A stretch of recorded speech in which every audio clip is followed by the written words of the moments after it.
Bismillahirrahmanirrahim. Assalamualaikum warahmatullahi wabarakatuh.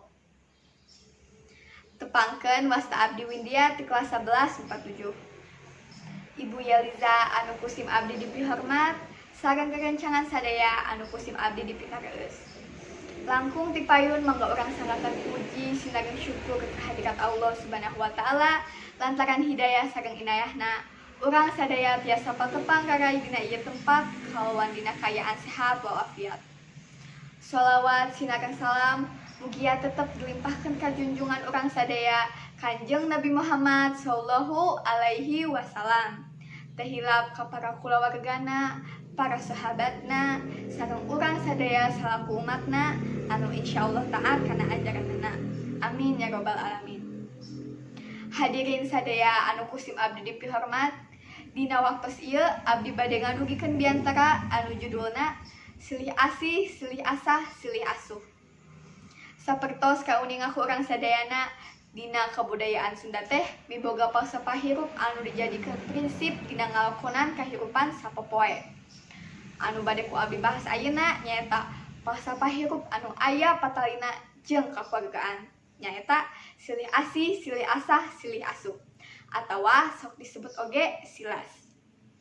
Falsafah ieu teh sanes we ngan saukur ucapan, tapi ngagaduhan harti anu jero jeung munel pisan ku pesen moral. Supados urang teu bingung kana hartina, hayu urang bahas hiji-hiji. Nu kahiji nyaeta silih asih. Silih asih hartina silih pika nyaah, silih pika asih, jeung pika heman.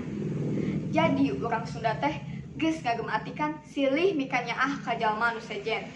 Tapi ayeuna kebiasaan eta teh geus kaancam pedah ku ayana pola hirup individualistis.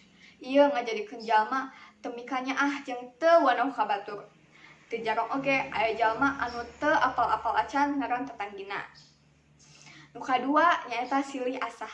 Silih asah hartina saling ngasah pikiran. Maksudna saling ngasah di dieu nyaeta saling ngasah dina neangan ilmu jeung pangajaran.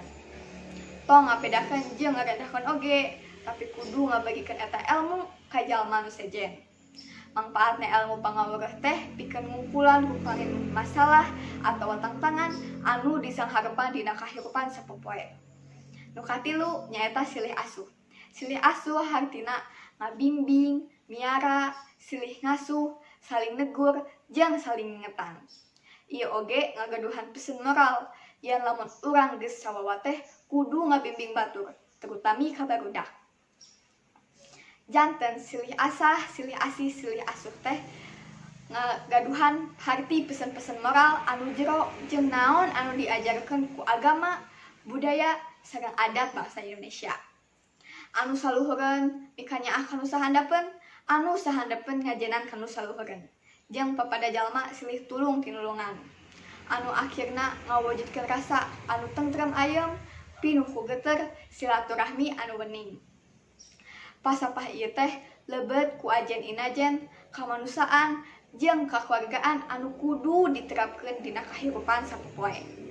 Lamun urang di Tatar Sunda mampu ngalaksanakeun falsafah ieu dina kahirupan sapopoe, dipiharep bisa milu ngangkat harkat derajat bangsa Indonesia kana tahap anu unggul pinunggul. Cekap sakitu wae abdi nyanggakeun biantara ieu pamungkas pisanggem bilih aya basa anu kirang merenah eunteup seureuna atanapi kecap anu kirang merenah larapna mugi kersa ngahapunten. Wassalamualaikum warahmatullahi wabarakatuh.